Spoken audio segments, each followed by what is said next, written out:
नमस्कार दोस्तों, हमारे YouTube चैनल में आप सभी का दिल से स्वागत है। आप लोग के बीच में मैं लाना चाहती हूँ कजरी गीत। ओ श्री रामचंद्र जी और सीता जी, भगवान भोलेनाथ, माता पार्वती जी किस तरह फूल लोढ़ने जा रहे हैं, इसके आगे मैं गाना के माध्यम से बताऊंगी। आप लोग को पसंद आए तो इतना इतना दुलार प्यार देना। फुलवाज करके जरूर सुनिएगा। जनक बगिया में फूल के बहार बा, केहू न लोढ़वार बायना। जनक बगिया में फूल के बहार बा, केहू न लोढ़वार बायना।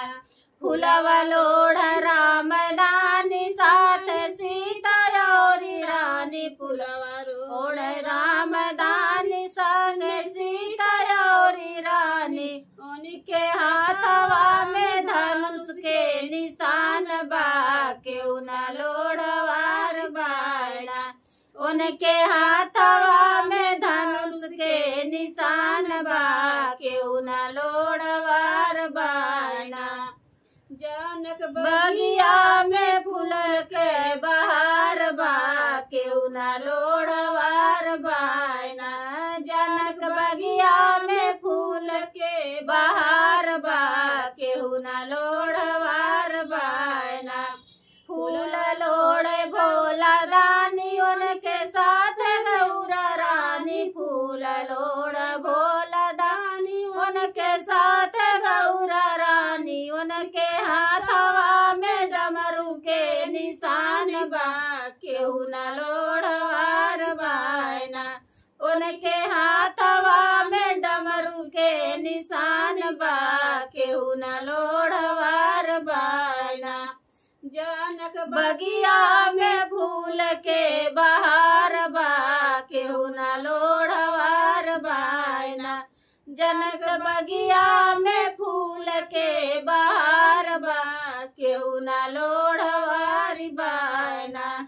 फूलवा लोढ़ कृष्ण रानी, उनके साथ गराधर रानी। फूलवा लोढ़ कृष्ण दानी, उनके साथ राधा रानी। उनके हाथवा में मुरली के निशान बा, केहू न लोढ़वार बायना। उनके हाथवा में मुरली के निशान बा, केहू न लोढ़वार बायना। जनक बगिया में फूल के बहार बा, केहू न लोढ़वार बायना। जनक बगिया में फूल के बहार बा, केहू न लोढ़वार बायना।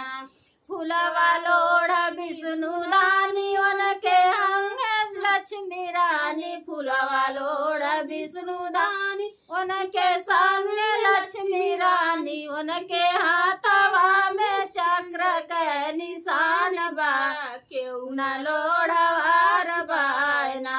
उनके हाथवा में चक्र के निशान बा, केहू न लोढ़वार बायना। जनक बगिया में फूल के बहार बा, केहू न लोढ़वार बायना। जनक बगिया में फूल के बहार बा, केहू न लोढ़वार बायना। फूलवा